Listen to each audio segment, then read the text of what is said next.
Good evening, everyone. Welcome to Trades Talk with me, your host, Pop. And on this stream, we take a look at the world through the industrial lens. We'll see if there's any layoffs going on, if facilities are being built, what is going on out there in the skilled trades. We'll look at the shortages and what's being done about it. We'll also look into our accident investigation, and then there will also be pictures and videos, as everyone loves the pictures and the videos. But before we get to all that, I just wanted to say ahoy, ahoy, DJ Ronnie G. Nice to see you. You're awful early this time there, DJ. I'm wondering if you're managing to catch me on your way home from work there, or did you skip out today? Well, all right. Let's have a look at some news. Oh, coming in, Michael. Hi, Michael. How you doing? Hail to you too, good sir. Let's grab some news here. There we go. Michael, it just won't stop here. It just won't stop snowing. It's like it goes and stops and stops and goes, and then you shovel, and then it snows some more, and that's just in one day. All right. I found this one seemed pretty interesting to me. Canada and Germany moved to deepen ties in automotive and battery manufacturing. What are they going to do? Oh, it's not a very big article, that's for sure. Oh, well. Canada and Germany have signed a joint declaration of intent to expand cooperation in key industrial sectors, including automotive manufacturing, battery supply chains, and critical minerals. The declaration was signed in Berlin on February 23rd by Industry Minister Melanie Joly and Germany's Minister of Economic Affairs and Energy, Katharina Reich. According to the federal government, the agreement is aimed at strengthening bilateral trade, supporting collaboration in electric and hydrogen vehicle manufacturing, and improving supply chain resilience. The declaration also outlines cooperation on clean energy, energy security, and critical minerals, areas the government says are central to Canada's automotive strategy. Canada and Germany already maintain significant trade ties, with two-way merchandise trade reaching $30.5 billion in 2024. Okay, I mean, that's fine. Make deals. Make it so that we can, get our industries going. And also, if we want to import more stuff from Germany, I'm okay with that too. German-made stuff is pretty good.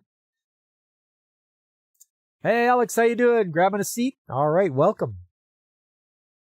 It was 13 degrees and sunny, but the next couple of weeks are going to be cold and rain. Oh, yeah, that's the way it is out there. Okay, let's move along to the next one here. Titan tool lockout surpasses 200 days. Company accused of using replacement workers. Uh-oh. If you've locked out your workers, you're bringing in ones that other workers, those are called scabs, everybody. Scab is a worker who is taking the job of someone who has been locked out from doing their own job. As the lockout at Titan Tool surpasses 200 days, Unifor says it has strengthened its picket lines after the company was observed using scab labor at its Windsor facility, according to the union. For nearly 7 months, our members have stood up to this employer through every hardship imaginable, fighting for respect and a fair outcome to this lockout, said Unifor National President Lana Payne. The last we heard from Titan Tool, our members were told the company intended to close the facility. But now it's clear that scabs are in the plant. That is an utterly disgraceful way to treat these workers, their families, and the Windsor community. In January 2026, Titan Tool and Die notified Unifor that it has ceased operations and would close the facility located at Howard Avenue. Since that time, the union says they have observed the company operating the plant using scabs. The union subsequently contacted the company to clarify its intentions. To date, Unifor says the company has refused to respond to the union. Well, that's a scumbag company right there. The little platelet that could. Scabs. Ah, I see what you did there, DJ. You and your clever humor, you. The company told us the plant was closing, then turned around and brought scabs into the facility, said Unifor Local 195 President Emile Nabout. After a more than a 200-day lockout, Titan still refuses to come clean about the future of this facility. We will continue to strengthen our picket lines because we will not stand by while the company tries to shut out the workers who built this company. The Titan tool dispute began on August 11th of 2025 after the company locked out its workforce. Yeah, it sounds like you're being a real scumbag, and if I don't deal with Titan tool, but if I did, I would stop dealing with them because they're just trying to bust the union is what they're trying to do. They want to pay slave wages, and they don't want to have to be accountable. So okay, scumbag company. You say you're going to close the facility, but then you just bring in replacement workers. Pretty scummy, if you ask me.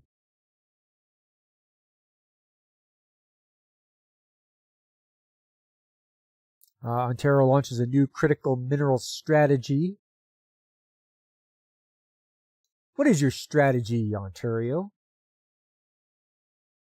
I'm wondering, do they actually have a strategy? They say they launch a strategy, but what is it actually going to be? Ontario has released a Fortifying Ontario's Economy, a plan to accelerate responsible resource development, a vision paper aimed at overhauling the province's critical minerals strategy. The announcement was made March 3rd at the annual Prospectors and Developers Association of Canada convention in Toronto by Minister of Energy and Mines Stephen Lecce. In a press release, the government said Ontario's 5-year critical minerals strategy launched in 2022 laid a foundation that focused on the electric vehicle market and emphasizing the need for clean technologies. But escalating geopolitical tensions, supply chain disruptions, U.S. tariffs, and rising trade protectionism demand a shaper. I assume they meant to write sharper, but it says shaper. Demand a sharper, more agile response focused on ending foreign dominance and protecting Ontario's vital industries and workers. The government said it is also updating the criteria for the critical minerals list to better align with strategic needs of the province. Canada and its allies, including high-purity iron and aluminum, expands the number of critical minerals in Ontario to 35. High-purity iron is essential for the transition to green steel, manufacturing using electric arc furnace technology in Ontario steel mills, while aluminum is a cornerstone material for the province's automotive, aerospace, and defense sectors. Guys, they've used electric furnaces already in smelting and all that. I don't know what they're getting at with this green steel. It's in quotes too in the article, so quote unquote green steel. Yeah, right, Michael. Let me guess. Ontario will start working with China. Yeah, it's probably get old Doug Ford in there. Welcome, Sylvia. You're a lovely artist. Yeah, we're just going over some articles here from the news about some manufacturing and such. Apparently, Ontario is working on their critical minerals. But yeah, come on in, have a seat. Much of Ontario's manufacturing sector depends on critical minerals, which is why we are delighted to see his first step in renewing a strategy our sector relies upon. CME is also encouraged to see the addition of high-purity iron and aluminum to the minerals list. Ontario manufacturers are hopeful that this added focus will secure more resilient and globally competitive supply chains, keeping them focused and making the incredible products that drive our province's economy, said Dennis Darby, President and CEO of Canadian Manufacturers and Exporters. The government is inviting feedback to ensure the next phase of the strategy can respond to a rapidly changing world, with a focus on bolstering Canada's self-reliance, jobs, and supply chains to ensure Ontario continues to be competitive. Oh, Canada, when are you becoming a state? Hey, Godzillionaire, how you doing? Good to see you. Alberta should become its own country. Albertistan. There you go. We're hoping, Michael. I've already signed the petition already for the referendum. So now, if we get enough signatures for the petition, they'll have to do a referendum, and then we'll vote on that whether we become our own country or not, our own state, as it were, our own nation. So we'll see how that goes. I personally think there's going to be a lot of treachery and sabotage from within, just by people that are put themselves into places that are loyal to the federal government, and they're going to sabotage everything. I hope it doesn't happen, but I'm just thinking it may. Big Pop King of Alberta. I'll be tough but fair.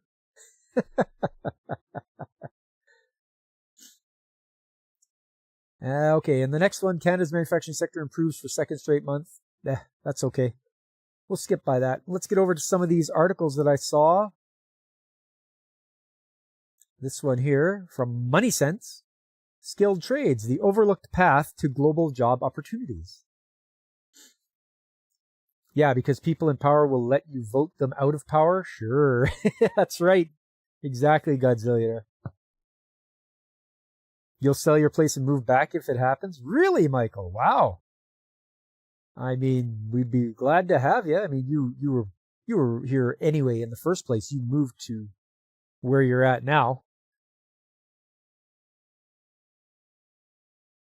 Probably to get away from the cold, because freaking cold here. Oh, and by the way, everybody that doesn't know, I have this little game I play where it's guess the background I have. I have put up an anime background each time I stream, and I get people to guess what it's from, what show it's from. And Godzillionaire, he got the last one. Let me see, I sure had it here. Easiest way is probably like this. Do that. That. And there we go. And go like this. This was it here. I asked everybody to guess which show this is from, and Godzillionaire got it. He guessed Rail Wars, and Rail Wars is correct. But now I'm going to put up a new one.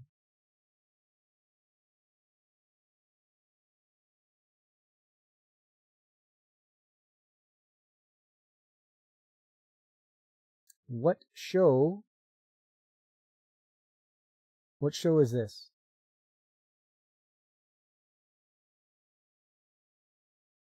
You'll see it later on. That's all you get so far, just the peak. Anyways, let's get back to this.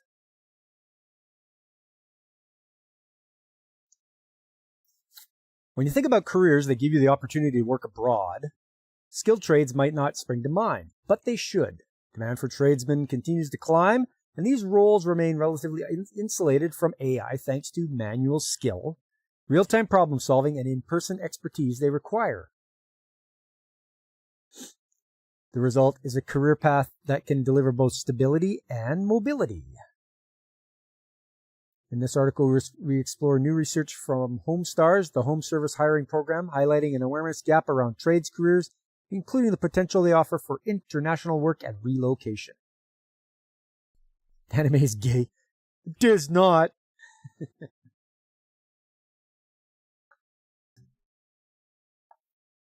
Of the Canadian workforce between the ages of 18 and 34, the study found that almost 6 in 10 adults are interested in careers that would allow them to work abroad with a work visa, primarily to Europe or Australia.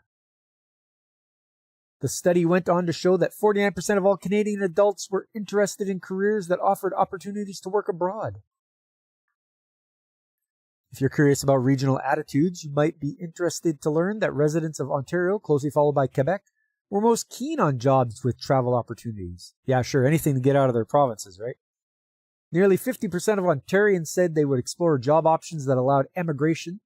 Though the study didn't mention motivations for emigrating, it's worth pointing out that those are the two provinces with the highest cost of living in Canada. Yeah, there you go. Homestar Runner. No, DJ, afraid not. It's a myth that the skilled trade jobs don't allow you to travel, and that you'll be limited to working in the province where you train. As Colleen McGrory of Homestars notes, skilled trades are in high demand across the globe. It's not just Canada that has a shortage of tradesmen.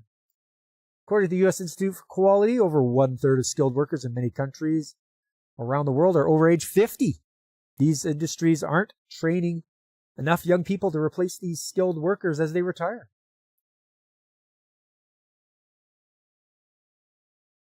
Hello, Canadian cattle? Cat food? Canadian cat. Yeah, Canadian cat. Nice to see you. Welcome. I am Pop Culture Mechanic, and this is our trades talk we're doing. We talk about the skilled trades.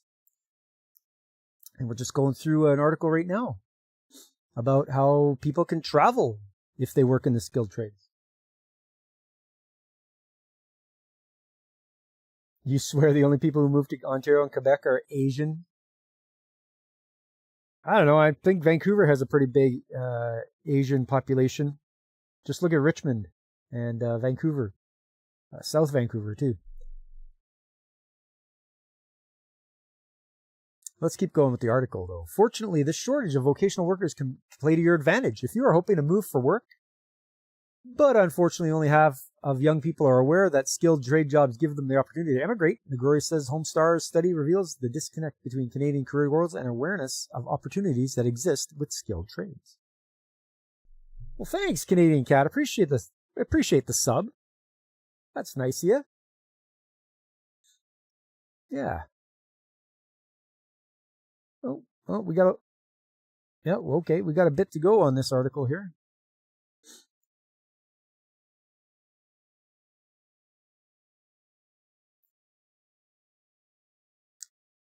Just consider these skilled trades that travel well. Electricians could be hired for international infrastructure projects. HVAC techs could work in high-growth climates.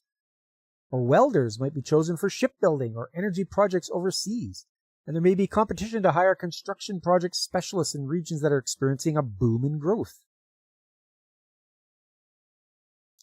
Although the study points out that respondents were mainly interested in immigrating to Europe or Australia, many countries are experiencing a global workforce shortage, especially in skilled trades. For instance, EU nations have a shortage of plant and machine operators, electricians, and assemblers.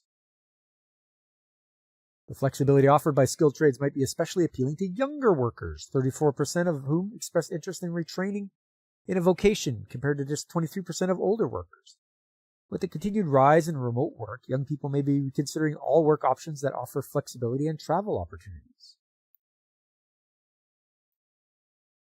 Skilled trades have struggled to recruit women in the past, according to Statistics Canada. In 2022, only 7% of skilled trade workers were women. But the Homestar study found that 15% of women surveyed said they were considering retraining in a trade. Okay, so they're just thinking about it. There's no actual, we want to move into that area. Concerns over the rise of AI in the workforce might have also something to do with the increased interest in learning a trade. After all, 50% of men and 49% of women noted they were worried about AI's potential impact on their careers. Given the practical and hands-on aspect of skilled trades, this is an industry that might be cushioned from the rise of AI-powered jobs. Well, yeah, because, a computer isn't going to go out and troubleshoot a pump or change a bearing or, make adjustments, to machinery. It can't do that. You have to put it into a robot, and then it has to be smart enough to get around and all this kind of stuff. It's quicker just to have a human do it. Becoming a contractor, whether at home or abroad, offers a variety of benefits as a career, and with growing concern around the impact of AI on future jobs, it's also clear that many people are looking for careers that offer long-term security. Skilled professional jobs can provide that stability, said McGrory. Immigration has continued to trend up across all demographics, but Canadians of working age might not realize that skilled trades are a practical pathway for moving abroad. As studies like this point out, closing the awareness gap between common myths and skilled trade opportunities could encourage more people to pursue a trade, even if they ultimately emigrate. Grok, adjust that impeller clearance. Yeah, that's right, Godzilla. Yeah, Grok, do that for me. So there you go. And Sylvia made a post about you. Now you might get new subs. Hey, that is, I'm so appreciative of that. I mean, I can't, it's hard for me to express in words how grateful I am, but I thank you very much to Sylvia. So, I mean, here's hoping. I'm always open to more subs, more people enjoy, more people to come and hang out with the gang here and just chat about the trades. Oh, on Tuesdays anyway. On Saturdays, I play a lot of retro games. That's Saturday mornings at 9 a.m. Mountain Time. And then on Sundays, if you're into anime, you'll be happy to know that there's Sunday Anime Chat, where every month is a different theme, and I'll pick a theme and go for it.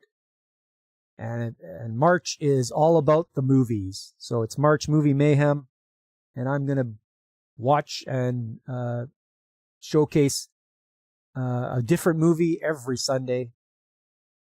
And yeah, try to find some ones that people haven't seen before. Maybe expose them to some different shows. Well, all right. This one was behind a paywall, but I managed to go to archive to find this article. And it starts out, a dire electrician shortage is a life or death threat to the AI data center boom and an opportunity for Gen Z. Alex, you missed many weekend streams? Well, the Sunday ones? Yeah, I see sometimes you pop in.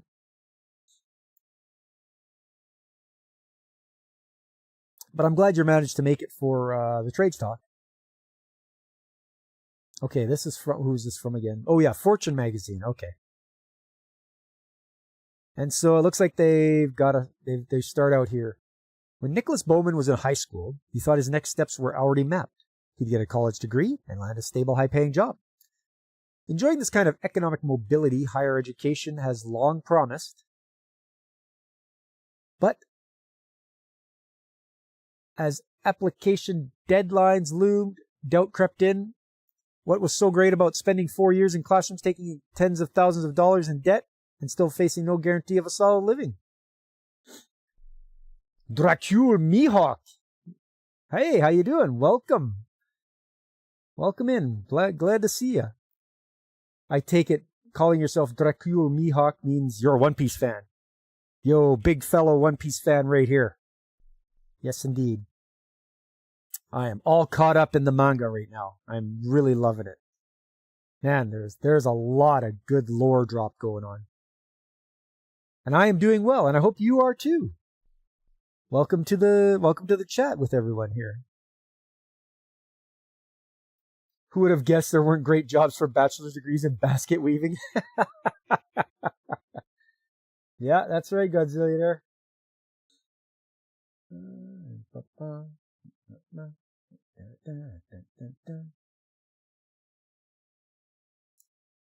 We'll just do that.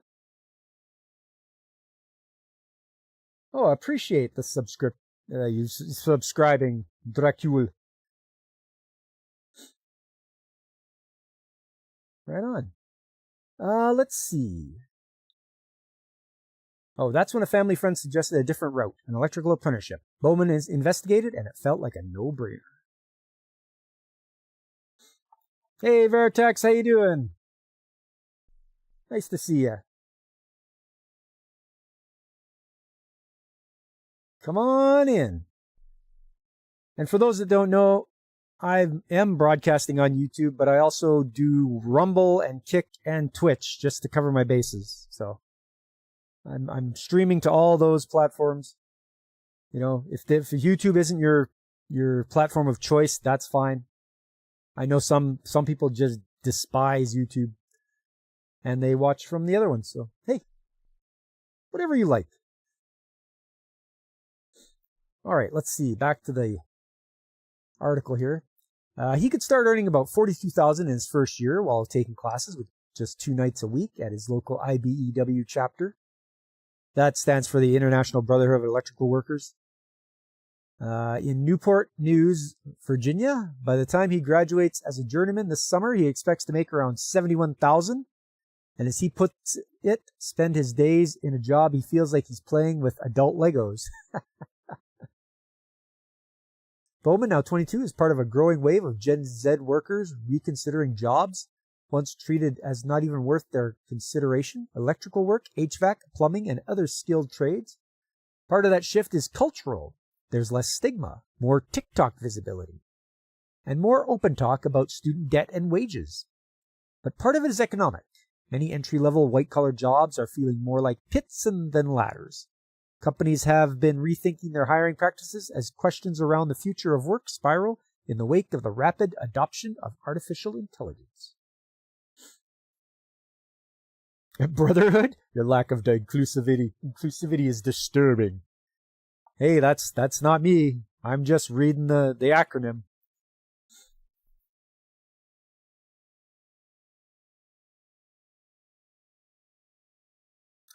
$42K is more than what most fast food workers make. Yeah, in the trades, you're an apprentice, you'll earn a percentage of what a journeyman makes. So, if your journeyman makes, let's say, 100,000, you're gonna earn 60% of that as a first year. So you'll be 60,000. But then the next year you pass and you become a second year, you're gonna earn 70, and then you'll earn 80, and then you'll earn 90, and finally you'll be a journeyman, earning the same as a journeyman level. So that's how it goes anyway. I just use 100,000 because that's a nice round number to do math with. What feels like a lifeline for 20-somethings like Bowman, an affordable path to a stable career, has become what International Brotherhood of Electrical Workers calls a life or death situation for companies like Amazon, Meta, and Microsoft. 100K Canadian, so like $12 US. Oh, it's not that bad. It's at least 20. And without an army of electricians to build our data centers, the future of U.S. economic growth could be in jeopardy.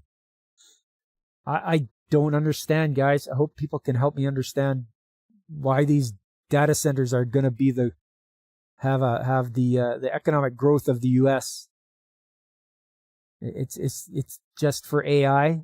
These data centers, I don't get it. I'm drawing a blank. I hope somebody can help me out here. More than 300,000 new electricians are projected to be needed over the next decade to meet the AI-driven demand, even as a large share of today's workforce is approaching retirement. Nearly 30,000 of union electricians are between 50 and 70. About 20,000 electricians are expected to retire each year, or roughly 200,000 over the next decade. Hey, hello, He-Man. Welcome in. Come on in. Sit back, relax. We're having a read of this article over the skilled trades and what the shortage is and how many people are retiring.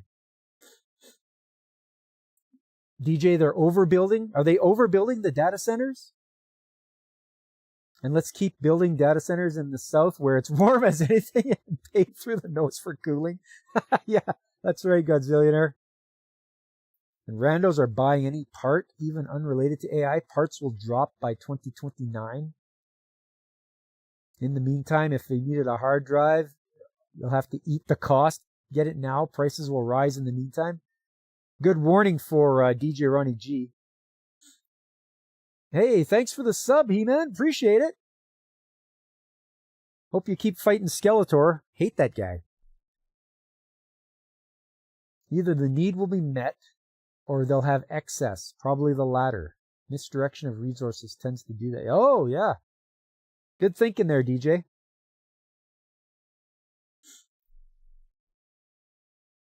Yeah, I know I'm going to need a hard drive soon, too. I should probably jump on that now instead of later.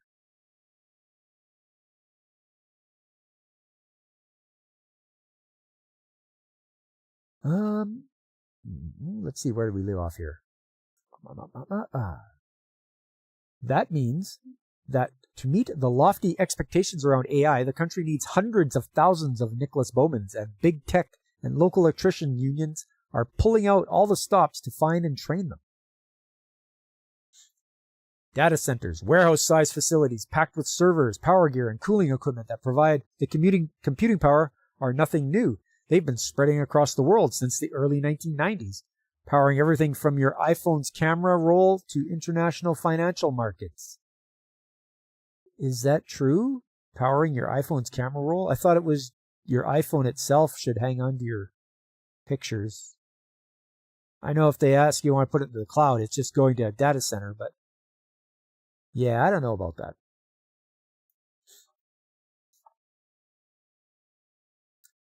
DJ, you got a bad drive in your RAID 10 volume? Oh no. Hopefully it doesn't cost you an arm and a leg. Data centers are for two reasons. One, closer to people means faster response times to questions. And number two, more data centers means more places to store learning data. However, the larger that grows, the harder it becomes to move later. It's a paradoxical just from a compute spend factor. Well, yep. Thank you for the explanation, Veritax. That's excellent. Our resident software engineer right there, Veritax. Only for suckers who use the iCloud. Yeah, DJ. I don't do any of that cloud stuff. Hey, USA country, welcome in. Good to see ya. Yeah, we're just going over some article here about the shortage of people in skilled trades and how many they're going to need in the future. But yeah, welcome in. I'm Pop, and we do trades talk on Tuesdays, video games on Saturdays, and anime chats on Sundays. And these are the rest of the guys in the chat here. We need faster responses. How can you make me wait for answers if the Smurfs are a Democratic Republican or not? Asking AI those important questions, eh? That's why we need data centers. For those important questions. You don't need sleep, you need answers. You feel like people should just take the latency so we can build data centers in North Dakota all day? Why not Alaska? Nice and cool. You subscribed. Hey, thank you, USA country. Appreciate that.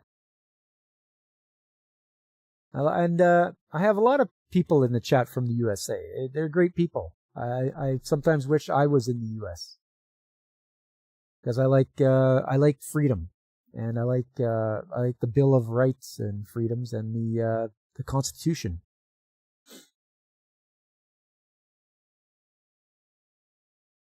Yeah, or Alaska. That's right, DJ. Build in Alaska where it's cold. You wouldn't need to cool the things. You just open a door or a window.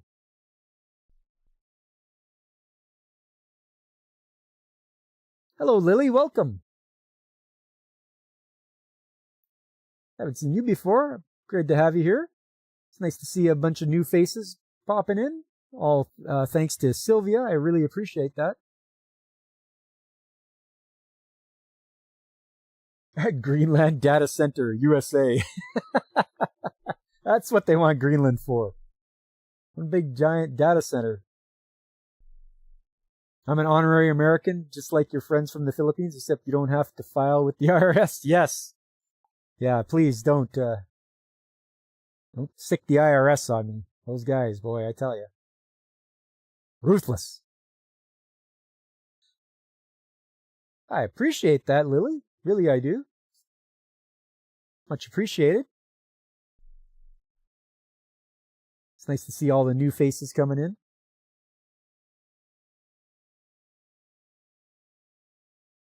Let's see, where did we leave off here?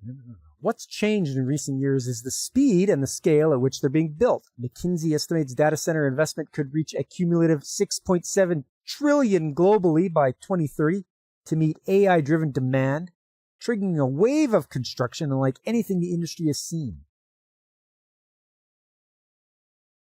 A single large data center can be 40% to 50% larger than the average Walmart supercenter, and require up to 1,500 workers during peak construction.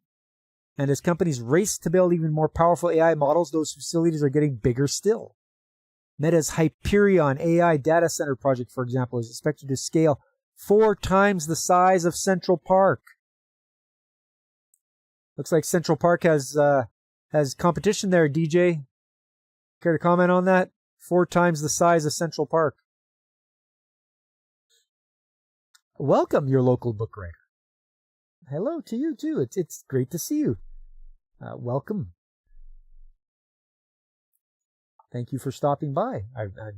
The people stopping by tonight is just, it's great. Wow. It's nice to see you all. Being American is more a state of mind. Many don't live as well because their mind is enslaved to culture, to social pressures, to political dogmas, etc. Very true, Veritex. Very true. A lot of people could learn a lot from the philosophical standpoint of Stoicism. It's really would help a lot of people out, I think.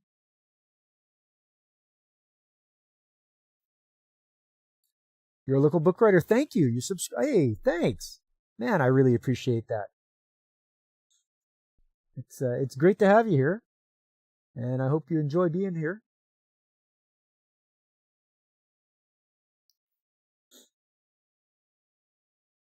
Central Park Data Center would have the benefit of a cooling pond, but you know how I care about them turtles. Yeah, that's right.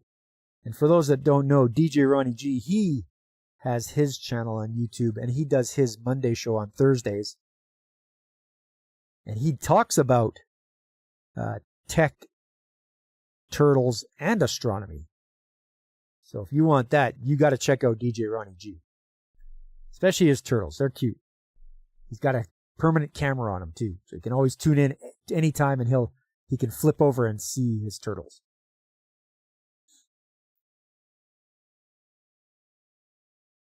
That's right. Yep. Telescope, turtle, and tech. Hey, no sweat, DJ. My pleasure. Okay, let's, we got a bit to go here. Okay, let's see. But building at that pace isn't just a matter of writing bigger checks. From Silicon Valley to Washington, D.C., leaders are grappling with how to add capacity fast enough while navigating permitting delays, water constraints, and community pushback. Amid all the complexity, one constraint outweighs them all. There are not enough workers. The Associated Builders and Contractors, the Trade Association of Skilled Trades Workers, estimates the construction industry will need to attract an estimated 349,000 net new workers in 2026 alone to meet demand for its services. Whew. That's a lot of trades jobs. Votech, welcome. Yes, hello to you too. Nice to see you. Yeah, we're just going through some articles here on the shortage of skilled trades. Come on in, sit down, relax.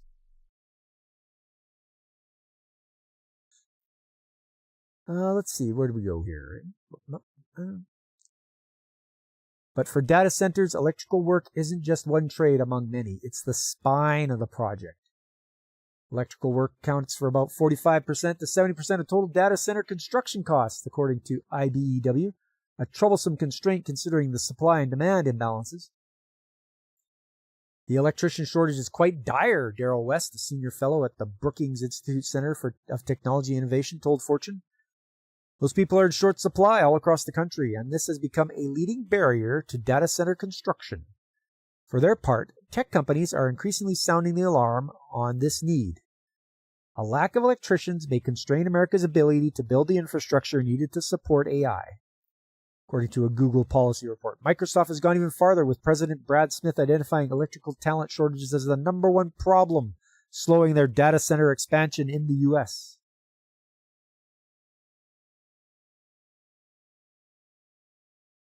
The impacts are already showing up in the logistical puzzles and construction delays, Smith said. Microsoft is employing electricians who are commuting from as far as 75 miles away from their job sites, or even temporarily relocating to fill roles. Oracle, which is building out data centers for OpenAI, has to shift construction completion dates from 2027 to 2028, due in part to labor shortages, according to Bloomberg. In a statement to Fortune, Oracle disputed that report and said the projects remain on schedule and on plan, and that it intends to invest in local workforce training programs to help residents step into those jobs. Thanks for subbing there, Votek. Really appreciate it. It's wow, I'm just getting overwhelmed with people coming in, new people coming in. I appreciate that. Whoever sent you over here, I appreciate you coming over, and I appreciate them for sending you over.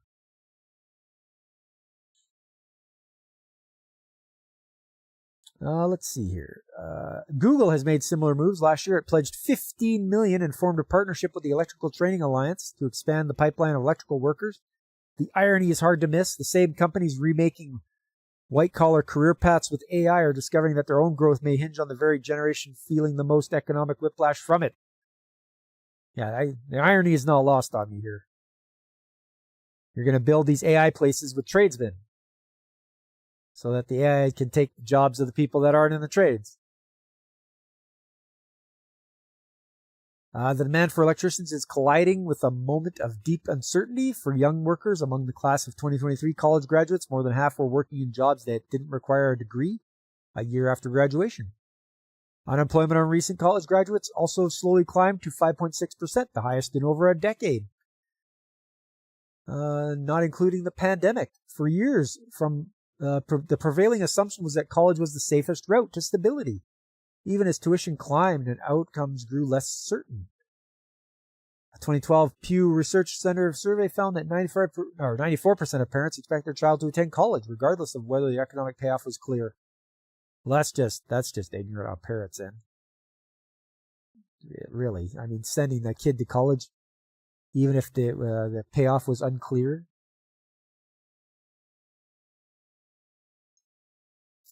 That mindset, industry leaders said, helped sideline the skilled trades. Despite the good intentions that may have given birth to that philosophy 50 years ago, that everybody had to go to college and you're completely doomed. They treated the trades as a consolation prize, said Brian Huff, founder and CEO of for-profit training organization Midwest Technical Institute. Now the math is shifting.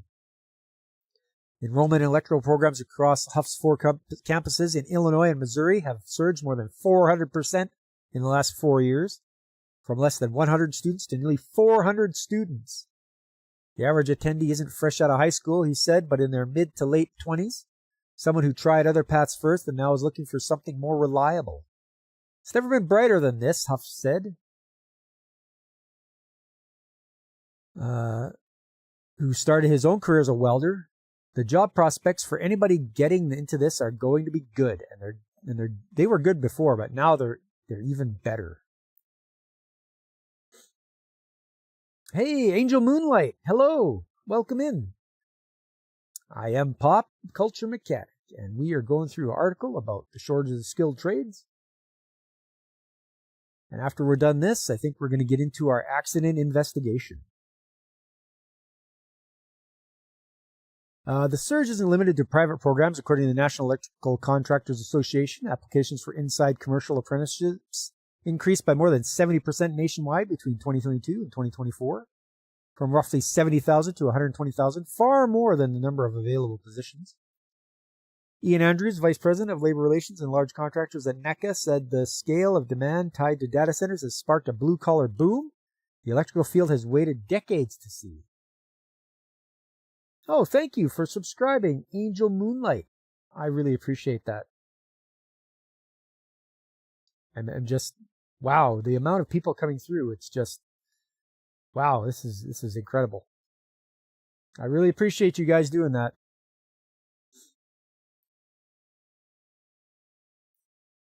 How much further we got here? Ooh. Okay. Not bad, not that bad.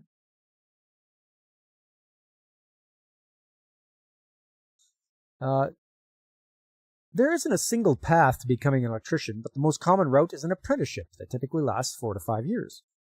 Unlike college students, apprentices earn money from day one when completing classroom instruction, often taking classes at night or in short blocks throughout the year. By the time they finish, many have years of experience and little to no student debt. Bowman said trade-off wasn't always obvious to his family and peers. Most people were open-minded when I explained it, but naturally high school pushes college, he said. There's not much exposure to careers that let you start working right out of high school. I think more people could benefit from that awareness.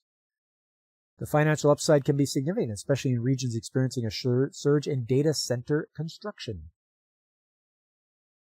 At IBEW Local 26 near Washington, D.C., which sits at the heart of the data center capital of the world, Northern Virginia membership has doubled since 2018 to more than 14,700 electricians.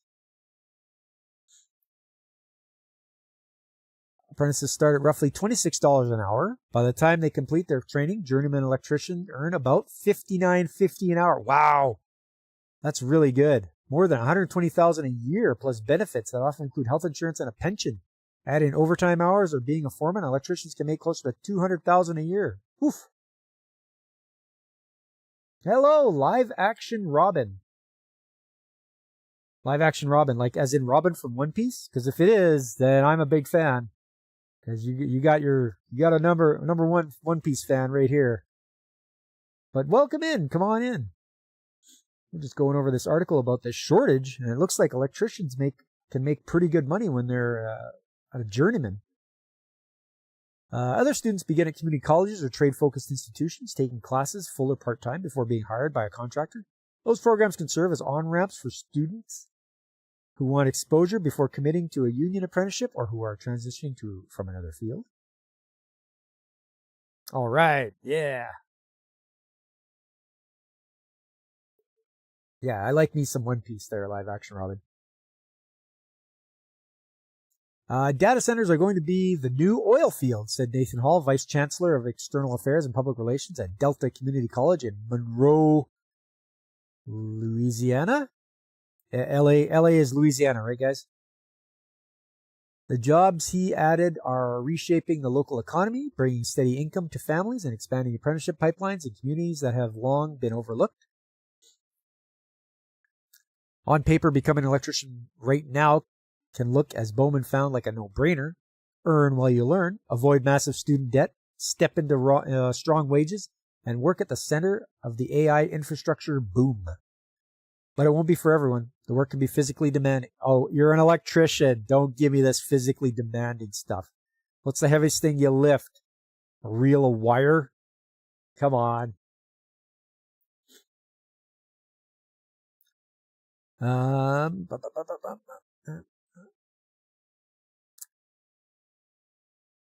Work can be physically demanding with long hours on your feet. Some days you might be inside in the air conditioning, and other days you might be down in a muddy ditch pulling cable.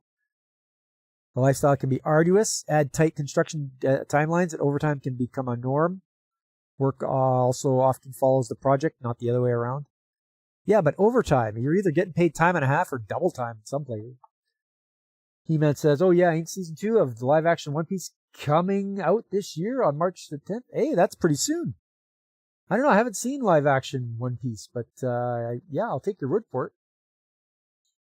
Oh no, a lot of people are enjoying it. Hey, it's Fabric Folds. What's up, Fabric? On a scale of 1 to Shushu's butt, how late am I? Oh my.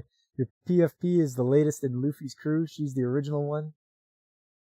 And LA is Louisiana. Thanks, Fabric. Appreciate that. Fabric is our resident large breed veterinarian. Electricians don't work, they bitch. Yeah. Cry is what I say. They don't work, they cry about it. And they leave a mess everywhere. If you ever seen an electrician work, you know he's been there because there's bits of wire all over the place and everything like that. Thank you for subscribing, Live Action Robin. I really appreciate it. It's been a great night for it. I'm glad you guys decided to stop on over. Very, very overwhelming for me.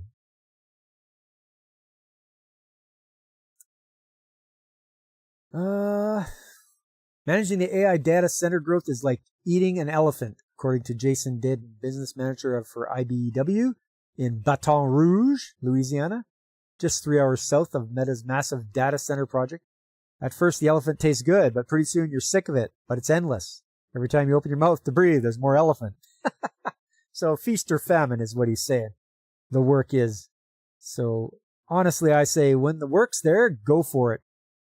Because there will be times when it'll be short. You won't have enough to do, but when there's lots of work to do, get in there and do it.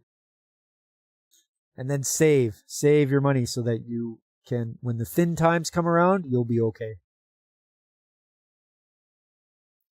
Used to think electricians were raised in a barn, but barns are cleaner. That's right. That's right. Yeah, they are a messy bunch, I'll tell you. I've worked with a lot of electricians. Data centers need huge crews during construction and far fewer workers once they're up and running. There will be maintenance, retrofits, and expansions, but not at the same scale as the initial build-outs.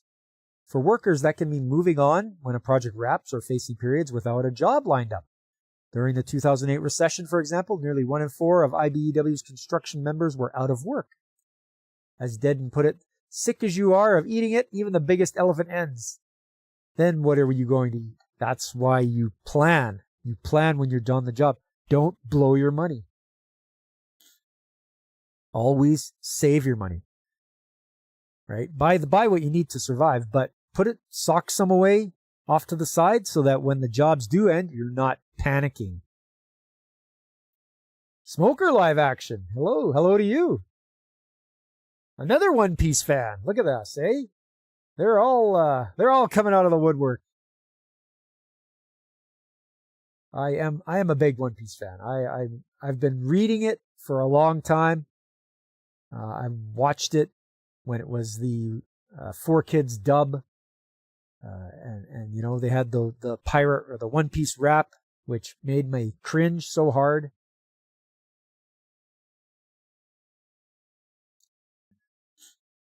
Let's see here.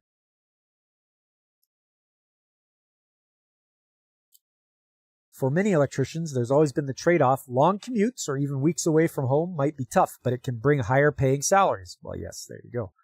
But one added cushion for the electrician shortage is that demand is not limited to data centers. The same skills can be transferred to other locations like power plants, hospitals, and military bases, all of which are often undergoing new waves of electrification. Hey, I appreciate you subscribing, Smoker Live Action. Thanks very much. Yeah, right on. Thanks. I hope to see you around when I'm doing my other streams too, because I do stream on Tuesdays, Saturdays, and Sundays. Saturdays and Sundays is in the morning time for me, so 9 a.m. Mountain Time. That's when I'll stream my retro games. And on Sunday, it's Sunday Anime Chat. Picking up subs left and right. Yeah, Fabric. I mean, it was just from one person suggested they come by my channel. It was, I think her name was Sylvia. And she must have spread the word or something. And just a big wave of people coming in. I mean, it's great. I'm glad to see them. Yeah. Let's see here. That portability is why John Milk, Senior Director of Apprenticeship at the Associated Builders and Contractors, calls the skilled trades one of the fastest paths to entrepreneurship. Experienced electricians often branch out into their own contracting businesses, an outcome that aligns with Gen Z's growing interest in working for themselves. For Bowman, the trade-offs are clear: the dirt, the hours, the uncertainty between projects. But so is the payoff: steady pay, in-demand skills, and work that can't be automated away. The fortunate thing is AI hasn't found a way to turn the wrench yet, Bowman said. For now, that feels like a bet worth taking. And I know they said you can take it anywhere when you're doing AI data centers, but there's always been three kinds of, if you're an electrician, you can do residential, commercial, or industrial. And I've seen guys that try to go from residential to industrial or commercial, and it's hard for them. They've got to do a lot more troubleshooting than they're used to. Residential is usually new home builds. Commercial can be as well. But when you get into industrial, you have to do a lot of troubleshooting and fixing things rather than new installs. Well, thank you very much, Sylvia. I am very, very grateful. You've really boosted a lot of people coming here. Like, wow, I am just flabbergasted with the amount of people that have shown up, and I'm very grateful and appreciate it. And Fabric, the little plug for my channel. Thanks, Fabric. Trades on Tuesday, Retro Gaming Saturday, and Anime Sunday. That's right. Okay, well, that's the end of that one. Now, you know what time it is now? It's time for accident investigation. That's right. This is the time when I pick an accident that's happened, and we go over it, and we try to have some kind of takeaway from it. We try to learn from what's happened. You want to support others as much as you can? Yes, me too. And everyone should go and visit Sylvia, your lovely artist, if she has a channel on YouTube. Make sure you subscribe to her.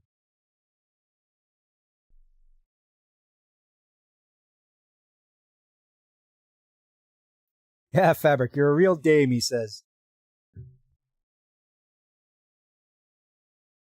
All right, let's see here. Okay, so this one starts out, worker fatally injured operating a manual lathe. Oh, this can't be good. But a lot of us do use power tools. And the lathe is a big power tool. So stuff like a lathe, a drill press, a milling machine, a line boring machine. People even in their garages can have like small lathes to use. Those are hobby lathes, but still, they are rotating equipment. They are powered tools. So you should be able to take away something from this. The background information. So we've got Inland Machining Services, small machining services company employing fewer than 40 workers. Manufactured parts for industrial equipment, predominantly for the oil and gas sector. A lead hand machinist was fatally injured in the incident. Okay, so he was a lead hand machinist. The work. The lead hand machinist's main task was to manufacture parts for various industrial equipment, specified by the customers using a manual lathe. This is as opposed to a CNC lathe, which is computer numerical controlled. So he's doing things by hand. On the day of the incident, the lead hand machinist was polishing a previously manufactured roller head to remove imperfections. So polishing usually involves using some emery cloth or something like that. Maybe Scotch-Brite. We'll have to see what he's doing. This tells you where the work site was located. It's around Calgary area. I think Fabric Folds was close to that area. Is Okotoks around there? Almost. Anyways.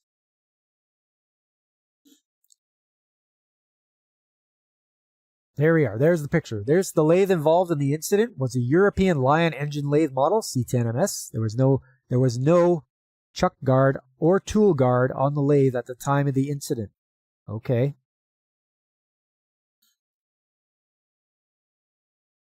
Hey, thanks, Fabric. Good job subbing to Sylvia.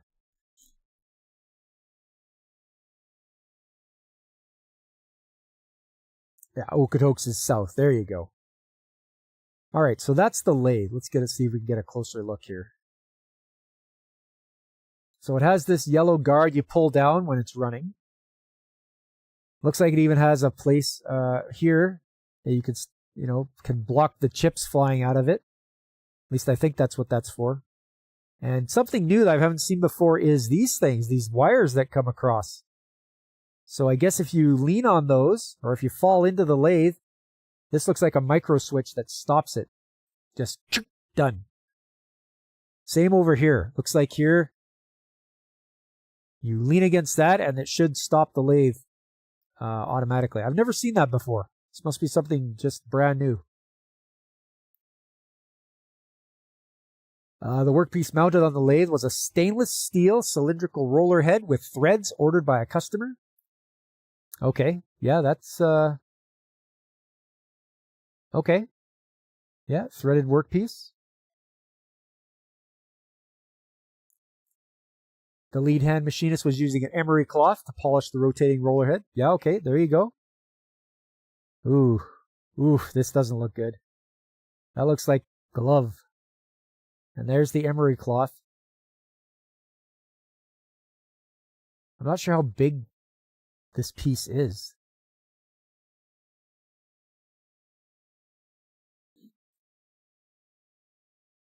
Okay, here's the incident. On August 16th, 2019, at approximately 12:35 p.m., the lead hand machinist picked up a roller head, the workpiece, requiring finishing work, polishing, and mounted the workpiece on the lathe. At approximately 12:40, the lead hand machinist contacted the rotating workpiece and became entangled in it. The lead hand machinist was fatally injured. Oof. Facts and findings. There were no witnesses to the incident. The shop surveillance video recorded the incident. The lead hand machinist had more than 20 years of experience operating manual lathes and was employed with Inland Machining Service for 11 years as a machinist. They'd been operating the lathe for the past 11 years. The same lathe. Love to stay long, but you need some sleep, so hope you have a good night. Sleep too. Thanks, Sylvia. Really appreciate your boosting me today. That was great. Like I say, everyone subscribe to Sylvia. If you haven't, I'm going to as well. Us small people, you know, we gotta stick together. Small channels. Thanks again. An office worker walking past the area discovered the lathe operator entangled in the lathe. The lathe had an emergency stop, but it was not accessible to the lead hand machinist. There were no engineering controls or physical safeguards installed on the lathe. The lead hand machinist was wearing gloves and long-sleeve coveralls while polishing the workpiece with an emery cloth. Mechanism of injury: caught, contact, or struck with object, tool, or equipment likely caused. The clothing of the lead hand machinist became entangled on the workpiece. The lead hand machinist was pulled into the rotating workpiece. Oh. Huh? Deleting DJ.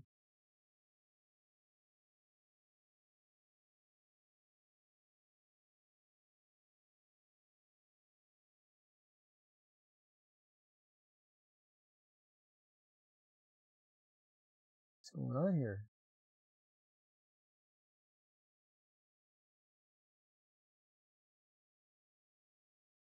Oh.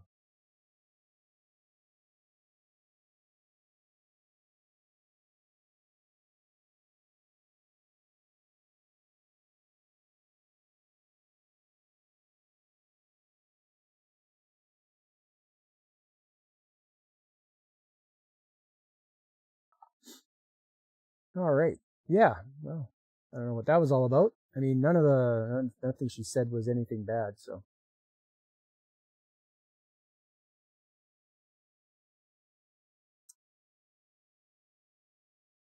Oh, we've got the employer. Inland Machining Service implemented the following corrective action to prevent a recurrence. Installed a tripwire system on manual lathes to prevent operator contacting rotating workpiece. Prevented operators from wearing gloves or long sleeves while operating the manual lathes. Installed chuck guards on manual lathes to prevent an operator contacting the chuck. Installed chip guards on manual lathes to prevent an operator from metal chips produced during machining. OH&S laid 33 charges against Inland Machining Services. They were found guilty and convicted on 13 counts, of which 8 were conditionally stayed. They were fined a global penalty based on the remaining 5 counts. They appealed both the conviction and the sentence. The Court of King's Bench upheld the conviction and sentence. The appeal was dismissed. At sentencing, Inland Machining Service was fined $420,000. The fine amount included the 20% victim's fine surcharge, which is a mandatory fine surcharge imposed on a convicted party of an offense under provincial laws. The surcharge is directed to the Victims of Crime Fund. So here's the key prevention messages. Employer must provide safeguards if a worker may accidentally or through work process come into contact with moving parts of machinery or equipment that complies with the requirements in Part 222 of the OHS Code. This was put on after fabric. Those things we saw at the beginning on the lathe, those were added after. An employer must assess the work site to identify existing or potential hazards. If hazards cannot be eliminated, they must be controlled. Contact is likely between moving parts of machinery, electrically energized equipment, or a part of the work process, and a worker's clothing, personal protective equipment, jewelry, hair, or any other thing may cause a hazard to workers. An employer must ensure that clothing, personal protective equipment, any other thing fits closely to the body. The worker does not wear bracelets, rings, dangling neckwear, a wristwatch, or similar articles, and the worker's head and facial hair is short and confined and cannot be snagged or caught. So yeah, the company was told, where is it here?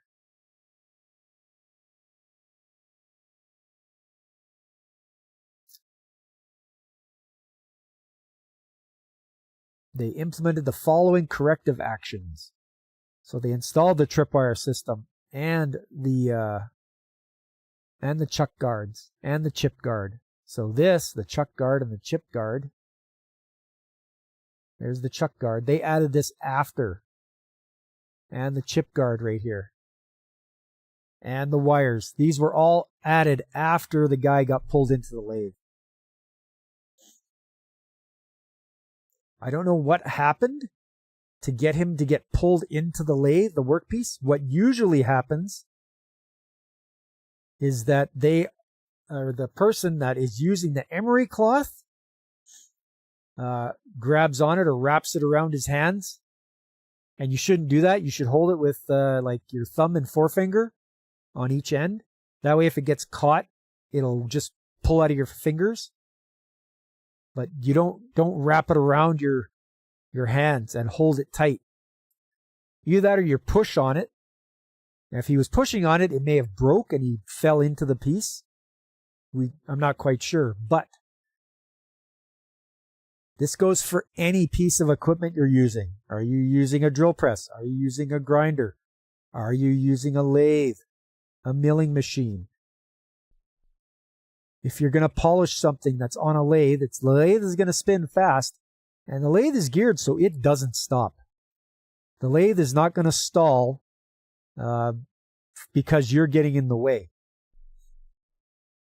So, however he was polishing this, I don't know whether he went around it and was pulling the emery towards him, or if he was pushing the emery on there.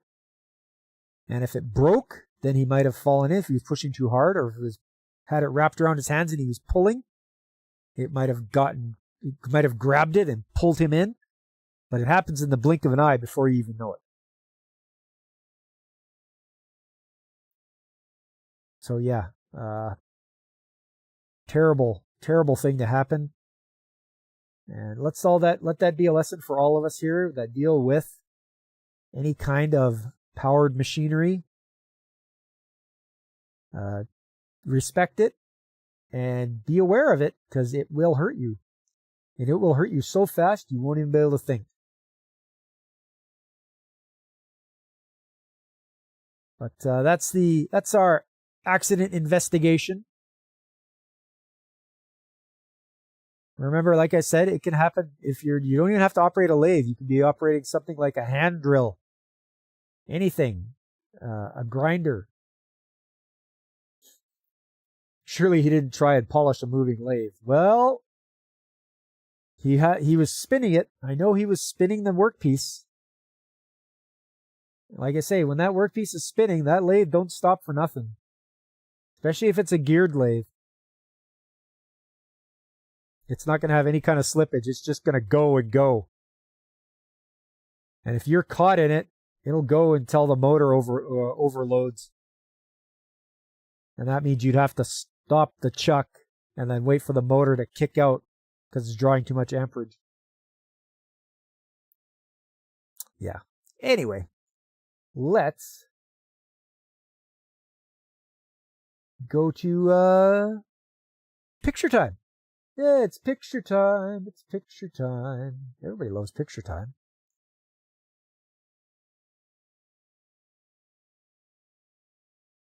Has anybody figured out my new background? Godzillionaire figured out the last one. The last one was Rail Wars. What's this one from? Anybody know? Anybody? You'll see it again later on. Yeah, Fabric, he figured it out. Okay. Have I got a treat for you guys? Let me see here. Just get this all set up. You saw the title of my stream tonight was, what is it now? Plugged Up? Plugged Solid. That was the title of my stream tonight. Plugged Solid. You're probably asking yourself, what is Plugged Solid? Well, I'll show you. This hot sulfur hose is plugged solid. It is 20 feet long. It is 4 inches in diameter. It was heavy. I moved it in there myself. Thing weighs like 500 pounds. But it is plugged solid. Just to show you. Hot sulfur service, yes. Made by Continental, yeah. And it's good for 200 psi working pressure and 325 degrees Fahrenheit. And it is clogged all the way through.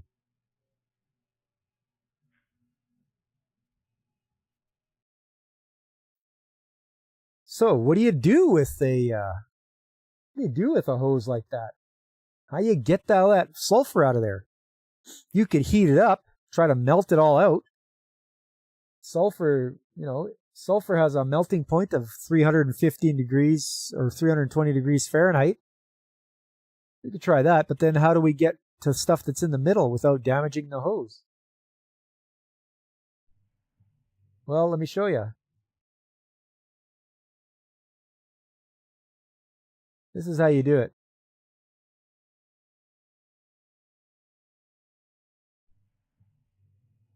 Yeah, solid. Yeah. You cut it.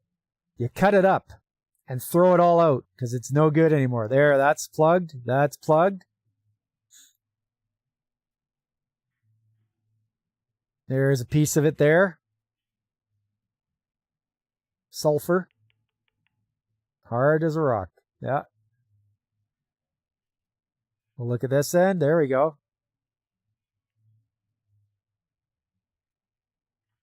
And in there, yep. Just one big solid.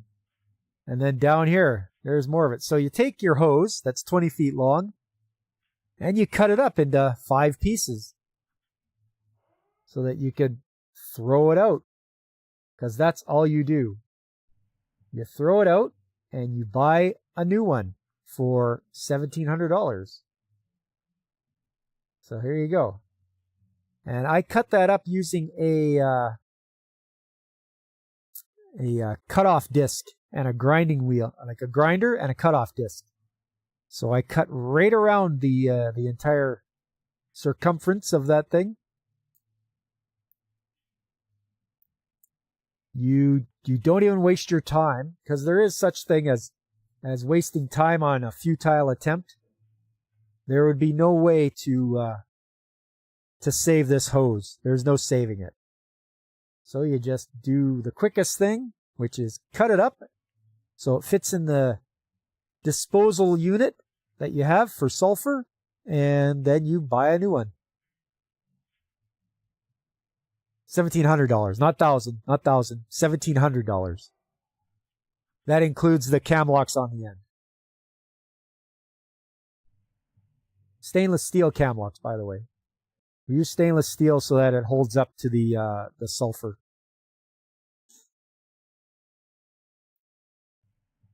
Because if you have sulfur mixed with water, it'll form sulfuric acid. I don't know. I don't think it's a silicone hose fabric. I'd have to look up the specs on it, but it's made by Continental. It's a soft or a hot sulfur hose.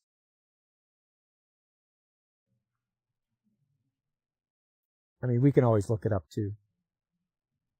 But yeah, there's that end, and there's that end, and you can see there's. Well, I don't know if you'll be able to see clearly, but it's a wire braided hose. So there is wire going through it to make it strong. Maybe even 2, I'm not sure. I think maybe just 1, 2, maybe 2. That helps with the rigidity of it, keep it strong yet flexible. And yeah, there you go. Little piece of sulfur to hang on to. Yeah, DJ, hot sulfur Sunday.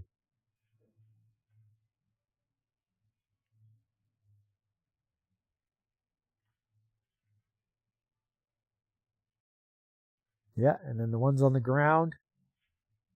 These were still pretty heavy. I had to pick those up and throw them in the into our disposal, because we have a bin specifically for getting rid of sulfur, waste sulfur, that is.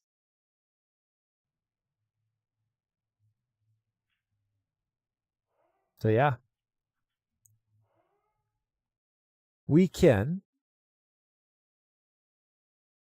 Remember, put your guesses in. Which anime was this from?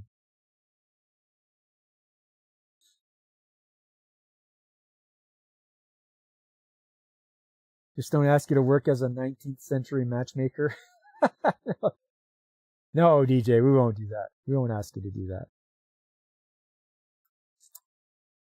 I'm gonna try to find that. Fabric, want to know what it's made out of?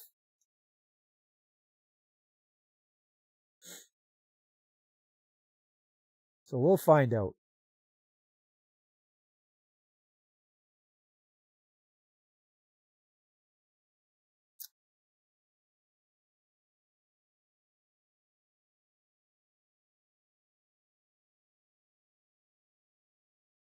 Let me see. I'm just taking a quick peek here.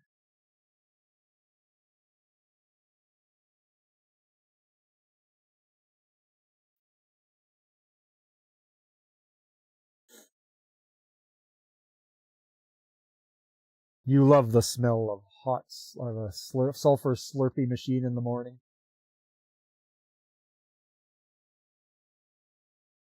Here we are. This is Continental Contact 4-inch hot sulfur hose. It's $84 a foot. Color black, yellow, yes, yes. 200 psi operating pressure, yes. Temperature rating up to 325 Fahrenheit. Yep, yep. Looks good. Designed for transfer of hot molten sulfur in tank truck applications. All sizes rated for full vacuum. Reinforced high quality black butyl. Okay. Reinforcement spiral helix wire and Kevlar reinforcement fabric plies. And the cover is black VersaGuard. So there you go, fabric. That's what it's made of. It's the tube that does the actual transferring of the sulfur. So the inner core is like reinforced high quality black butyl.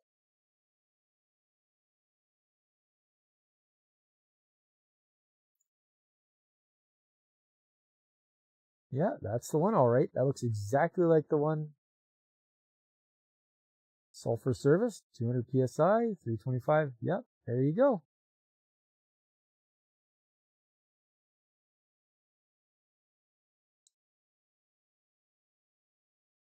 There you are. That is hot sulfur hose.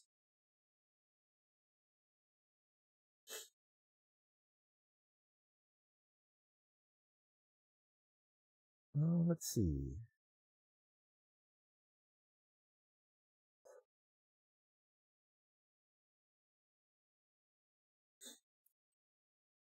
Just trying to look at another catalog here. Come on. Come on, Internet. You can do it. There we go.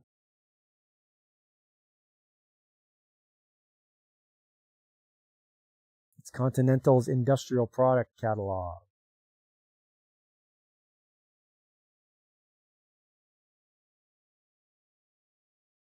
Okay, it's got lots of hoses in here. You want to see what it was made of because you wondered if the sulfur would adhere? Oh, yeah. When it's liquid, it goes through pretty good. It's just when something stops the flow, then it has a hard time because then it's not moving. It's getting time to cool down. And once it cools down inside the hose, well, that's it.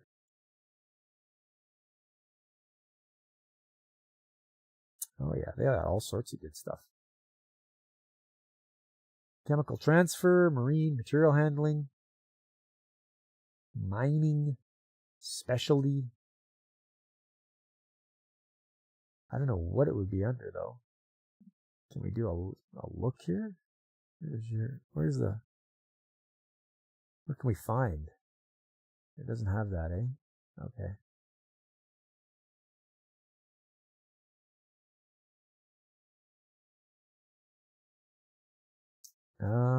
Specialty hose, LPG, yeah, okay. Lycord, flex swing.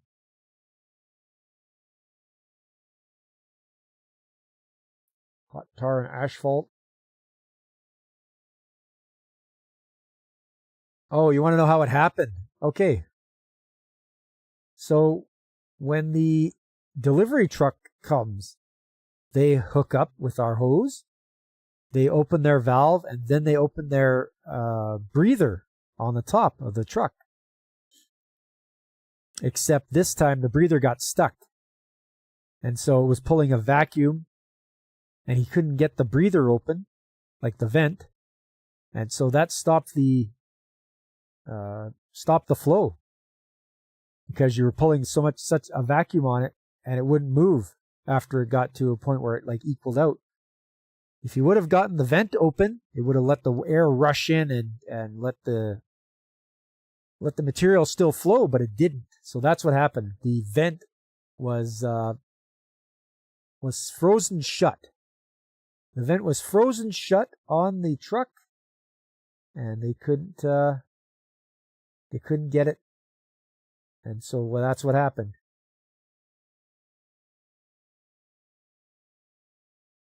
Yep, negative pressure fabric, you got her.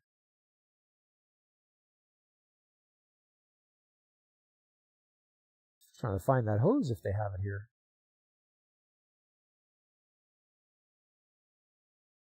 They might not even have chemical transfer. Do they have it? They got general purpose. That wouldn't be under general purpose. That's like your specialty stuff. Oh well. Anyway, that's that. That was picture time, everybody. That was a hot sulfur hose that you just don't even bother. If it gets clogged, you just cut it up, throw it out.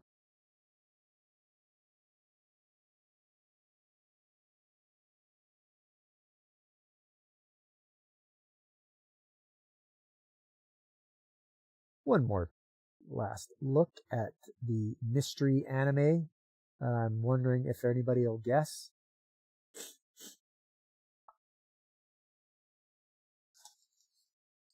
And while you guys study carefully what this could be from, I just want to thank you all and all the new subscribers that stopped by today. Thanks a lot. I really appreciate that. That was just like the biggest surprise I could ever ask for. It's crazy. But please, if you guys could hit that like button. I mean, a lot of people subscribe today, so that's good. I always say to ask you to subscribe and tell your friends and spread the word. Let them know old Pop's here. Coming up on Saturday, more Odin Sphere. I've made it to another character. Now it's time for Velvet's turn to shine. And I'm trying to build up her levels now so that she can go around and we can find the conclusion of her story. So, man, this game just keeps on going and going. I like it. It's got a lot of content. It's written very well. It's like you're watching your very own anime story you can play. This is such a well-done game by Vanillaware. Such a good game. Well, then after Saturday is Sunday, which is Sunday Anime Chat. And the theme of March is March Movie Mayhem. The last time we watched The Wind Rises by Studio Ghibli. And it was a very interesting film, a little bit bittersweet for those that were there, that watched it, or that saw me go through it with them. It was quite the film, and the added knowledge above some of our chatters was really great. Like Fabric Folds, he had a lot of information about aviation. I was very impressed. It was great you could offer so much.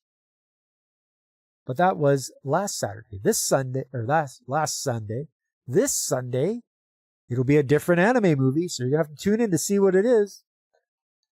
Because I'm not going to tell you.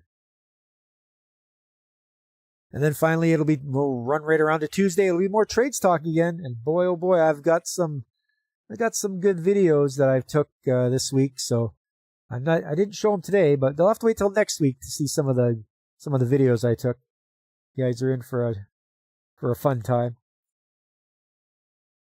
But then when I'm not streaming, you should visit some of these other streamers, like Pacific 4 and 4, or DJ Ronnie G, who's in the chat. Brandon the Anime Guy, Carl at the RNG Podcast. You could also check out the Comic Relief Crusader. I know he streams on Tuesdays and Saturdays and Sundays, so he's kind of like the same time frame as me. Except on the weekends, he streams at noon Mountain Time. So he'll have his movie matinee, where he picks a movie from the 1930s or so, 1920s, 1930s, and it's in the public domain, so he'll just play it for people to come watch and enjoy. And then on Sundays, he has his drawing streams, because he's drawing a comic, and he is, he'll chat with everybody along the way, and he'll draw away at it. So you can see that happening in real time. Don't forget Infinite Metal. You can always catch him on Kick and Twitch. He's probably streaming right now on Twitch. I always have a fun time watching Infinite play some of his retro games, because he always gets mocked by his Dragon Lord friend Skelly. And then there's Call Me Kixie. She's a great VTuber. She's very warm and welcoming. You'll feel very, very at home when you stop by her stream and she welcomes you and you're like, hey, all right. A really fun VTuber to hang out, and as she plays her indie games, lots of indie games, boy oh boy, so many, and it's she shows them and she tries some of them, and she just has a really good time.